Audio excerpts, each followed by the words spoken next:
지난주에 우리가 룻기 말씀을 살펴봤는데 오늘도 계속 이어서 강해를 하도록 하겠습니다.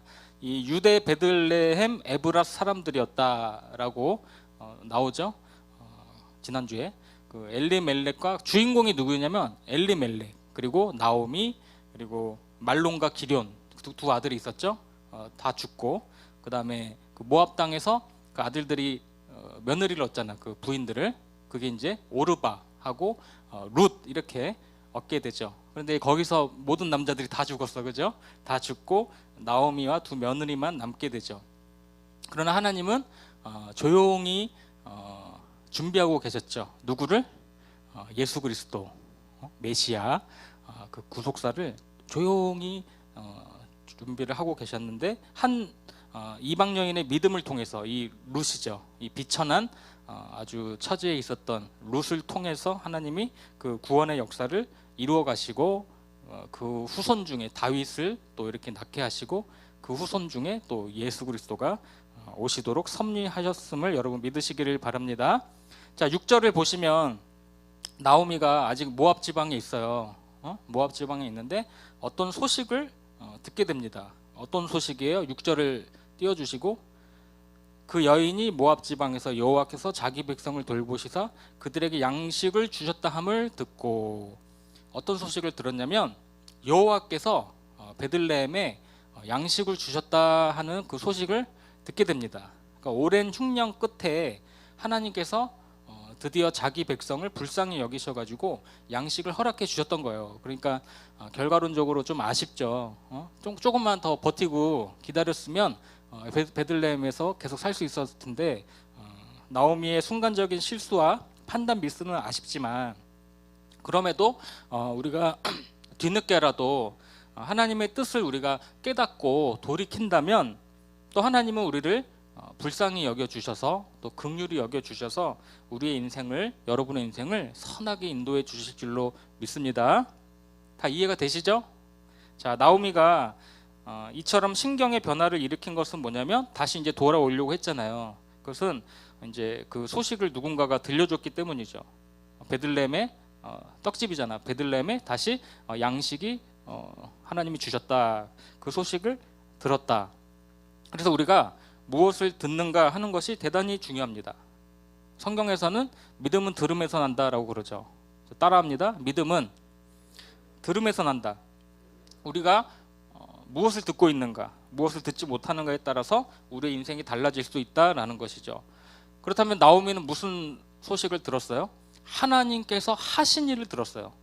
할렐루야. 하나님께서 하신 일을 들었다고요. 사람이 한 일은 아무리 들어봐야 소용이 없어요. 유명한 사람, 똑똑한 사람의 이야기를 듣는다고 우리 인생의 근본적인 문제가 해결되는 것은 아니죠. 무엇보다도 우리 전능하신 하나님께서 우리에게 어떤 일을 행하셨는가를 들어야 문제가 해결되는 거예요. 따라서 우리가 교회에서는 하나님 하신 일들을 많이 이야기해야 돼. 세상의 유명한 사람들의 이야기나 세간의 재미있는 이야기나 인간의 지혜가 아니라 단순하지만 하나님께서 무슨 일을 행하셨는가를 우리가 서로 전하고 듣고 얘기해야 되는 거죠. 그래야 믿음이 약하던 친구들이 그 얘기를 듣고 하나님의 은혜를 깨닫고 다시 내가 하나님께로 돌아가고픈 생각이 드는 것이죠. 그러니까 여러분들이 믿음의 동역자인 거야. 옆에 있는 친구들, 선생님들이 하나님이 붙여준 거잖아요. 이렇게 네트워크로 인프라를 형성해 주신 거야. 그건 뭐야? 서로의 믿음을 돌보아주고 성장시켜주고 서로 은혜를 이렇게 나눠주고, 아멘. 그런 관계가 되기를 축복합니다. 그래서 여러분들이 짐별로, 지금은 이제 코로나 거의 이제 끝물이긴 한데 조금만 시간이 지나면 짐별로 모임을 가지라고 그랬어. 목사님이 선생님들에게. 여기 우리 신명 카페가 있잖아요. 카페인지 몰랐지? 원래 카페야. 카페인데 그걸 잘 우리가 정돈해가지고 거기서 모임을 가지고 또 그 끝나면 선생님들하고 또 먹방 시리즈 하면 되잖아. 서로 음식 시켜서 먹고 이렇게 그런 시간을 가져야 되는데 그 시간은 여러분들 신변 잡기 식으로 얘기를 나누는 시간이 아니고 말씀을 통해서 은혜 받는 것을 서로 나누고 또 한 주간 적용해야 되는 것을 나누는데 그 시간을 써야 돼요. 할렐루야. 지난주에 선생님 저 어디를 쇼핑을 갔는데 저 득템했어요. 나 진짜 멋있는 그 옷을 샀어요. 막 이런 얘기 하는 게 아니라, 물론 할 수는 있지. 아이스 브레이크로 마음 열기식으로 그런 거 얘기해도 좋아. 내가 이번 주에 어디를 갔는데 야, 그 집 음식이 정말 맛있더라. 맛집 얘기하고. 그런데 그게 본질이 되어서는 안 된다라는 거죠. 그러니까 세속적인 얘기를 나누는 시간이 아니고 하나님은 과연 어떤 분이신가? 하나님이 나에게 행하신 일들은 무엇인가? 내가 적용할 사항은 무엇인가? 여러분, 이것을 나누기를 축복합니다. 우리 선생님들은 다 잘 하실 거예요. 자, 우리가 하나님의 행하신 일들을 듣고, 여러분들이 그 얘기를 듣고 내 마음에, 여러분 마음 가운데 말씀이 심겨지면 그때부터는 우리 가슴이 뛰기 시작하는 거예요. 그 내가 하는 것이 아니라 우리 안에 계신 성령님께서 그 역할을 해주시는 거야. 우리가 모여서 성령님 얘기라고 하나님 얘기를 할 때 성령님이 비로소 그때부터 우리 마음속에서 작동을 하신다니까. 그러니까 우리가 세상 이야기를 하고 그럴 때는 작동을 안 해. 성령님은 진리의 영이기 때문에 우리가 진리의 말씀에 의견을 나눌 때, 서로 대화할 때, 그때 비로소 우리 마음 가운데 가슴이 꿈틀꿈틀 열정이 솟아나는 줄로 믿으시기를 바랍니다. 그래서 무엇을 듣느냐, 이게 참 중요하다라는 것이죠. 그러니까 하나님이 자기 백성을 돌아보시고 양식을 주셨다는 소식을 들은 나오미는 이제 내가 베들레헴으로 다시 돌아가야겠다. 내가 그 당시는 비록 가난했었지만 내가 하나님을 찬송하고 예배하면서 오순도순 살던 그때가 좋았는데 하면서 다시 고향으로 돌아가고 싶은 마음이 든 거죠. 그래서 나오미는 마침내 돌아가기로 결심합니다. 6절을 다시 한번 띄워주시고, 자, 6절 마지막에 보면 이 말씀이 있어요. 6절 마지막에 보면 두 며느리와 함께 일어나 모압 지방에서 돌아오려 하여, 이 말씀 밑줄 짝, 돌아오려 하여 밑줄 짝. 이 돌아오려 하려는 마음은 회개의 결심을 말하는 거예요. 회개의 결심. 그리고 7절에서 행동으로 옮깁니다. 7절에 띄워주시고, 자, 7절 같이 읽습니다. 시작. 있던 곳에서 나오고 두 며느리도 그와 함께하여 유다 땅으로 돌아오려고 길을 가다가. 나왔죠. 회개 결심이 이루어진 거야. 진정한 회개는 이렇게 행동으로 나타나야 된다라는 것이죠. 말로만 회개합니다, 기도합니다가 아니라 여러분들 마음으로 결심한다고 다 되는 것도 아니고, 진정한 회개는 우리의 행동으로 구체적으로 나타나야 된다는 거예요. 우리가 유턴해야 되는데 좌회전하면 안 되잖아. 유턴해야 되는 장소는 유턴해야 되는 거죠. 그러니까 진정한 회개는 유턴해서 다시 돌아가는 거야, 원위치로. 그러니까 나오미는 여러분들 이제 고향으로 돌아가겠다는 결심을 하고 그곳 모압 생활을 다 정리하고 고국으로 발걸음을 옮기게 되죠. 이때 두 며느리도 함께 따라 나서요. 이제부터 잘 한번 들어보세요. 며느리들이 다 따라 나서는데, 목사님은 이 설교 포인트를 나오미와 며느리의 어떤 심리적인 그런 포인트를 한번 주목해봤고, 그 히브리어 원어를 보면은 그런 뜻이 명확하게 드러나기 때문에 그렇게 한번 설명을 해보도록 하겠습니다. 시어머니가 떠나려고 했어, 그죠? 이해되죠? 그런데 그 며느리도 일단은 따라 나섰어. 표면적으로 일단은 따라 나섰잖아요.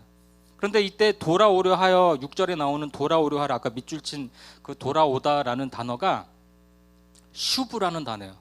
따라해보세요. 슈브. 이게 잘 보세요. 3인칭 단수형으로 쓰이고 있어. 머리 아파. 이게 아니고 3인칭 단수형으로 쓰이고 있는데, 모압 땅 밖으로 나온 주체가 나오미 혼자로 묘사되고 있어요. 히브리 원어에는 3명이면 복수로 써야 되잖아. 근데 이 슈브라는 단어가 단수로 쓰이고 있다니까. 이게 무슨 뜻이야?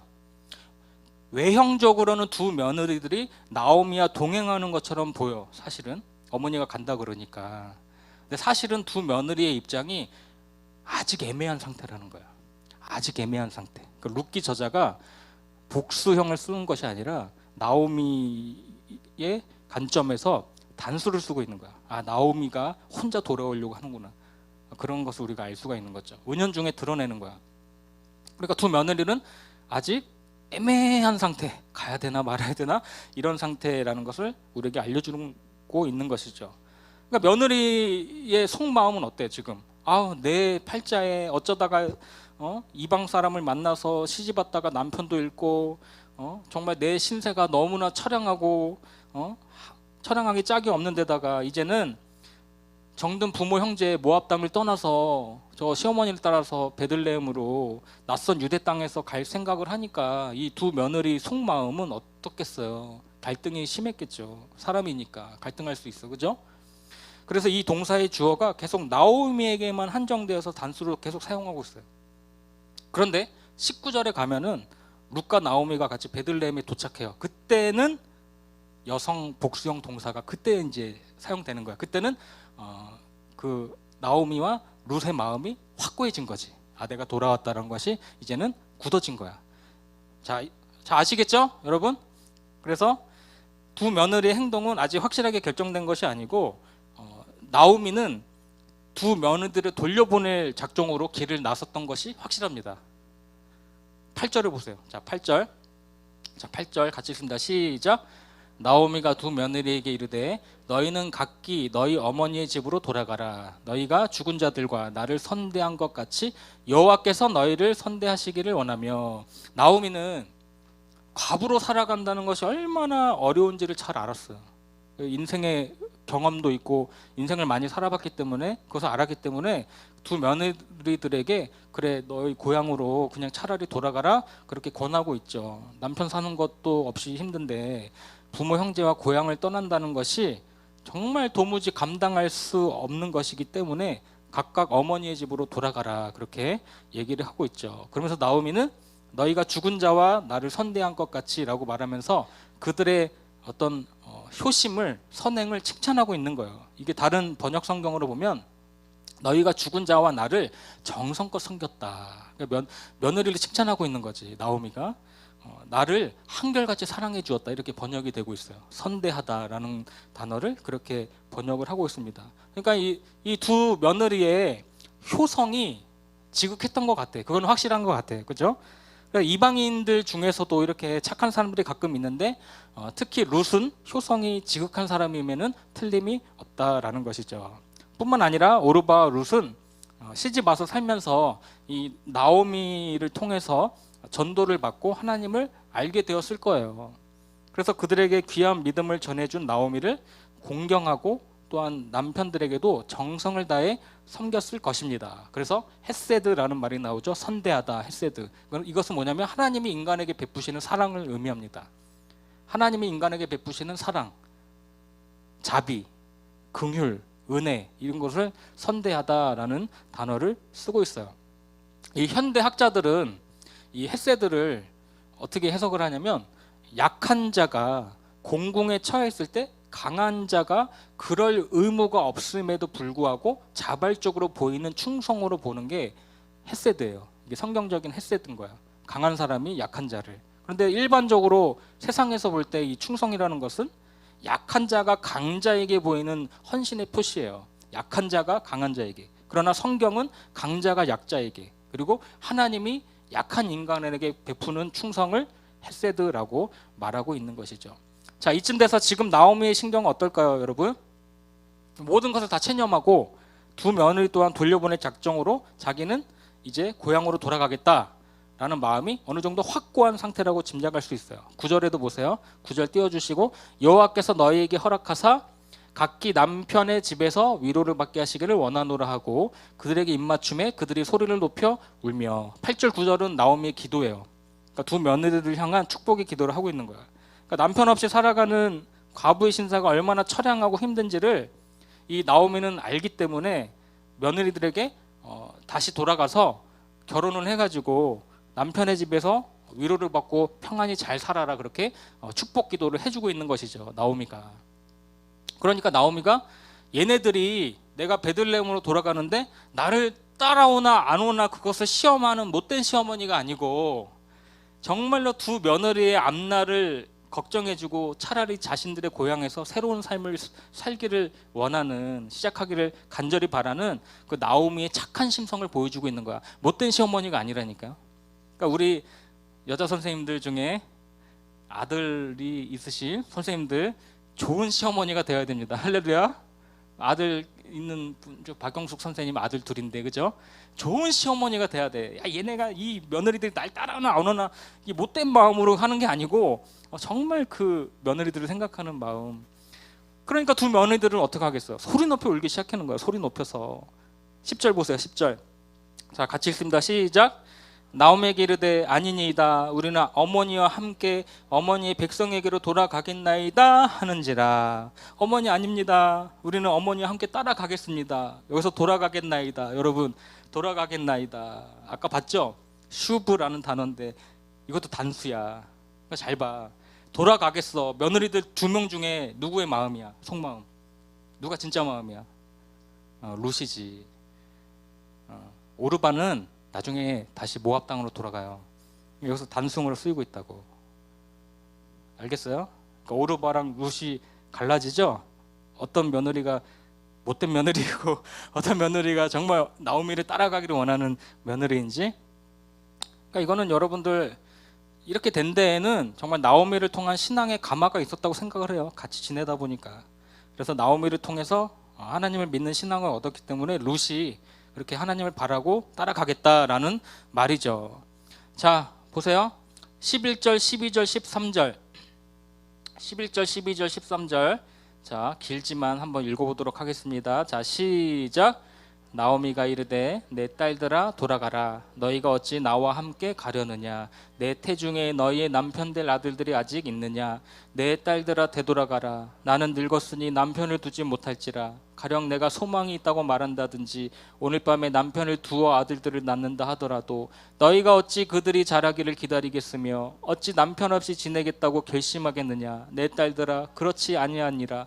여호와의 손이 나를 치셨으므로 나는 너희로 말미암아 더욱 마음이 아프도다 하매. 나오미는 강력하게 돌아가라 그렇게 관건하고 있는 거죠. 그러니까 나오미의 마음은 아무런 소망이 없다라는 거예요. 아무런 소망이 없다.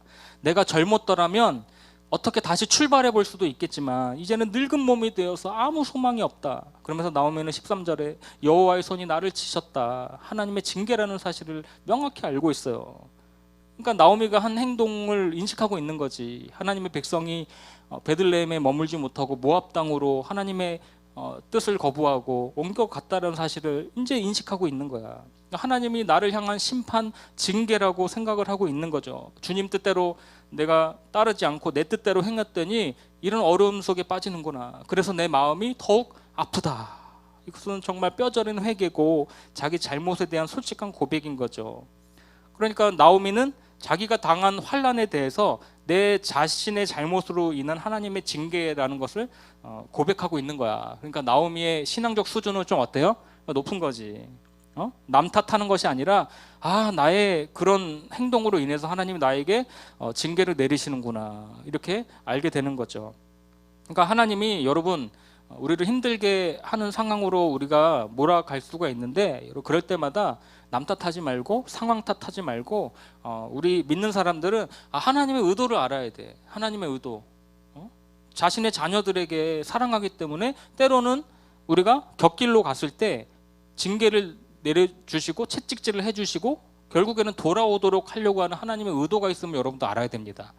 그게 살면서 보니까 깨닫기가 너무 힘든 거야. 내 탓인 것 같기도 하고 남 탓인 것 같기도 하고 환경 탓하고 상황 탓할 때가 너무나도 많은 거지. 그런데 우리는 믿음의 바로미터, 믿음의 눈을 가지고 여러분 그렇게 해석하면 안 돼요. 하나님이 우리가 하나님의 자녀라는 사실을 여러분 알고 있잖아요. 하나님 살아계시고. 그러니까 우리 주변에서 일어나는 나한테 일어나는 모든 일들이 우연이 아니고 정말 하나님이 나를 향한 어떤 의도가 있음, 뜻을 섭리가 있다는 것을 여러분들이 분명히 알기를 바랍니다. 어떤 상황이 닥칠 때마다 여러분들 그렇게 해석하셔야 돼요. 그래서 세상적으로 절대로 인본주의적으로 해석하면 안 돼. 내가 부족해서 우리가 가난해서 이런 게 아니고 정말 하나님 나를 단련하시기 위해서 더 좋은 것을 예비해 두시기 위해서 이런 시련과 고난을 허락하셨구나. 그렇게 믿음으로 해석하기를 축복합니다. 마지막으로 14절 보세요. 자, 14절 자 시작. 우리 소리를 높여 다시 울더니 오르바는 그의 시어머니에게 입맞추되 룻은 그를 붙쫓았더라. 이 시어머니가 이렇게 나오니까 어떻게 소리를 높여 다시 우는 거야. 이 며느리들이 다시 울어요. 그러면서 오르바는 나오미에게 입을 맞추죠. 이건 뭐야? 작별의 키스. 작별의 키스. 그러니까 이제 알겠죠.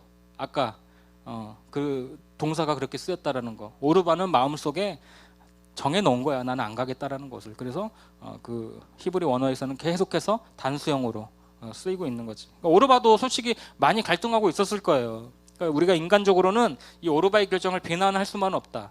젊은데 다시 시작하길 바라는 마음이 있잖아요. 젊으니까. 인간적으로 납득할 수 있지만 여러분들 이것은 중요한 영적인 의미가 있어요. 뭐냐면 오르바가 돌아갔다라는 것은 뭐냐면 자기 부모와 친척이 있는 고향으로 돌아갔다라는 지리적인 의미만이 아니라 모압의 신에게로 돌아갔다라는 그런 영적인 의미가 있습니다. 모압의 신, 아까 그때 봤죠? 지난주에 황소 머리에 인간의 모습을 하고 있는 인신제사, 애기를 이렇게 바치고 그 신에게로 돌아갔다라는 뜻이 있어요. 그러니까 이제 오르바는 모압 땅에서 살면서 해마다 절기마다 이방의 풍습을 쫓아 사는 거야. 앞으로 성경에서 나오지도 않잖아. 이제 오르바 이름도 이상해, 그지? 근데 룻 얼마나 좋아. 룻 이방 여인이었지만 나중에 보아스를 만나가지고 예수 그리스도의 그 믿음의 반열. 정말 라합 여러분들 보세요. 창녀였잖아. 기생이었어요. 라합도 보세요. 얼마나 성경은 그런 연약한 자들을 통해서 소외된 자를 통해서 하나님이 구원의 역사를 준비해 가신다라는 것을 보여주고 계신 거지. 그래서 목사님은 주류 인생보다 비주류 인생을 응원합니다. 할렐루야. 물론 여러분들이 다 주류 인생으로 가기 원해. 근데 제가 걸어온 길도 보면 약간 비주류의 인생을 많이 걸어왔어요. 비주류의 인생을 많이 걸어왔어. 그럴 때마다 하나님이 역전의 은혜가 반전의 은혜가 있다는 것을 생각하고 계속 살아온 것 같아. 근데 예수님은 성경적으로 보니까 가난하고 소외되고 병들고 이런 사람들의 편이었잖아요. 그런 거 보니까 예수님 자신도 그 당시에는 비주류의 인생이었다라고 생각을 합니다. 우리야 지금 와서 예수님 왕이시고 정말 구원자시고 메시아시지만 그 당시에는 어떤 취급을 받았어요? 아주 그냥 시골 촌뜨기, 아주 사기꾼, 병 고친다고 하는 이상한 사람으로 막 취급받았잖아요. 그 당시에 비주류 인생이었다니까. 그러니까 여러분들 주류 인생이 되기를 축복하지만 비주류 인생으로 간다 하더라도 여러분들 낙심하지 말고 이 성경을 보면서 말씀을 통해서 비주류의 인생을 하나님이 높여주시는 그런 말씀들을 보면서 여러분들 낙심하지 말고 힘을 얻기를 바랍니다. 아멘. 대학 이제 고3들은 대학 가잖아. 인서울이 주류라고 한다면 먼 데로 가는 친구들 비주류, 그게 아니고 여러분들 하나님이 어디로 인도하시든지 여러분들이 내가 비주류의 인생이라고 할지라도 그렇게 생각하지 말고 하나님은 나의 인생을 섭리해 가신다, 인도해 가신다. 내가 언젠가 정말 하나님의 내 얼굴을, 고개를 드실 날이 올 것이다. 존버하라고, 존버. 알겠어요? 버티란 말이야. 목사님 버티고 있으니까 우리 선생님들도 잘 버티고 있어. 우리 친구들도 잘 버티면서 믿음을 가지고 그렇게 살기를 바랍니다. 그러니까 바울이 마지막으로 바울을 보세요, 여러분들. 바울은 주류 인생이었잖아요, 그죠? 바울을 보면 당시 가말리엘 문화생이었어. 그리고 사내들인 공의원이었고 로마 시민권자야. 히브리인 중에 히브리인이었어. 누가?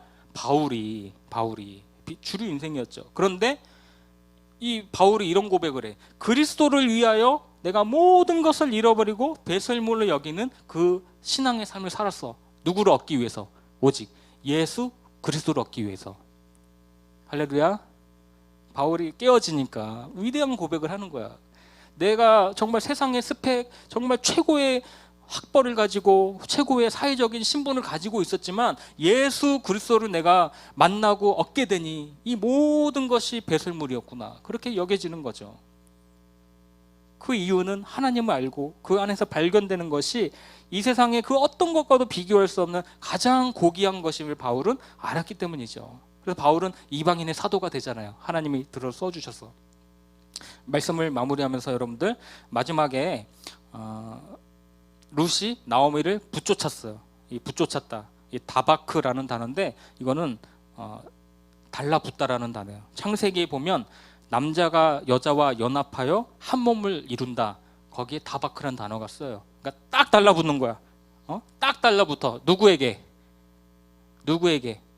예수 그리스도에게 딱 달라붙는 인생이 되기를 원합니다. 거기에 놀라운 생명과 구원이 있다라는 사실을 여러분들이 기억하기를 축복합니다. 하나님을 기대하고 정말 우리가 알지 못하는 신기한 방법으로 우리를 다시 일으켜 세우시는 하나님의 역사를 여러분들이 날마다 기대하고 또 소망해 나가는 저와 여러분이 되기를 축복합니다. 기도하겠습니다. 하나님, 나오미와 룻과 같은 믿음의 소유자가 되기를 원합니다. 세상의 환경에 흔들리지 않는 믿음 주시고 견고한 믿음을 주시고 말씀의 반석 위에 굳게 서는 믿음을 주셔서 오직 주님만을 의지하고 바라보며 살아가는 우리 모두가 될 수 있도록 인도해 주시옵소서. 룻같이 오직 하나님을 붙잡는 우리의 삶이 되기를 간절히 원합니다. 나는 포도나무여 너희는 가지라고 말씀하신 예수님의 말씀을 이 시간 우리가 기억하면서 주님과 연합되어 살아감이 기쁨이 되게 하시고 우리에게 산 소망이 있게 하여 주옵소서. 예수님의 이름으로 기도합니다. 아멘. 자, 우리 이 시간 좀 신나는 찬양을 할 건데 우리가 드러머, 우리 신나는 찬양 할 때마다 온다는 우리 드러머가 있어요. 본인의 고백이었어. 우리 지난주에 나오고 오늘도 나왔는데 응원합니다. 우리 시원이 드럼 있으니까 너무 좋아. 신나고 우리 다 일어나서 거리마다 기쁨으로 이 불 꺼주시고 거리마다 기쁨으로 저 높은 하늘 위로 불을 내려주셔서 메들리로 찬양하도록 하겠습니다.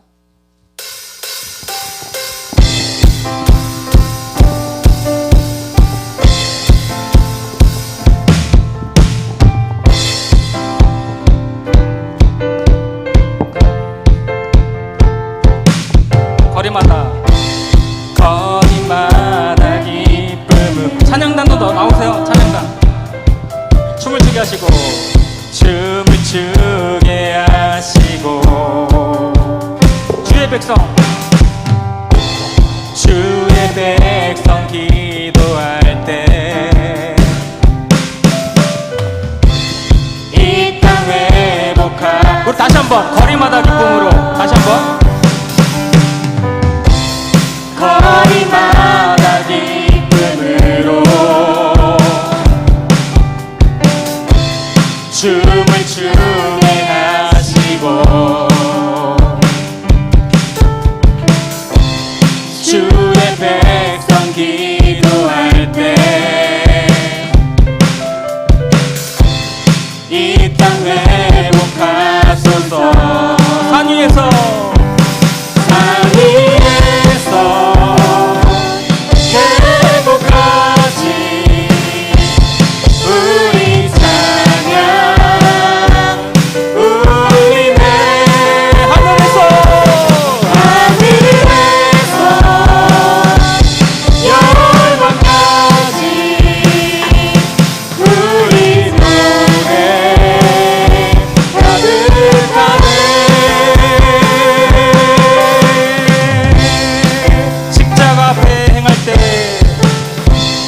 십자가 앞에 행할 때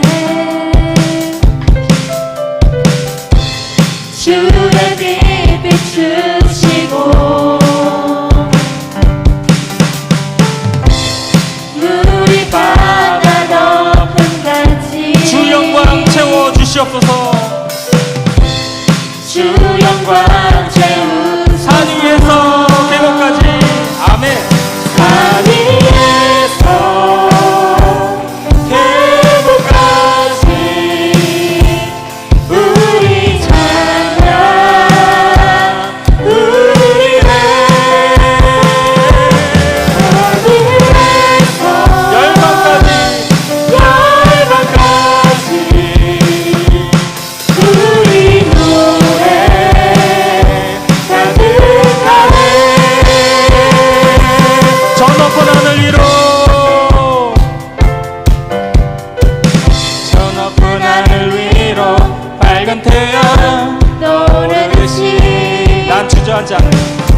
난 주저앉지 않으리. 어떤 어려움에도 주의 길을 선택하리. 빛 가운데로 걸으리.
주소서.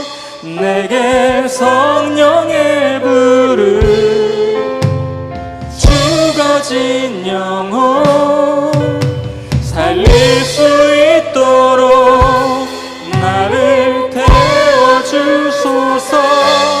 제단 위에 나를 드리니 열방에, 우리 마지막으로 고백합니다. 불을 내려주소서. 아멘. 불을 내려주소서.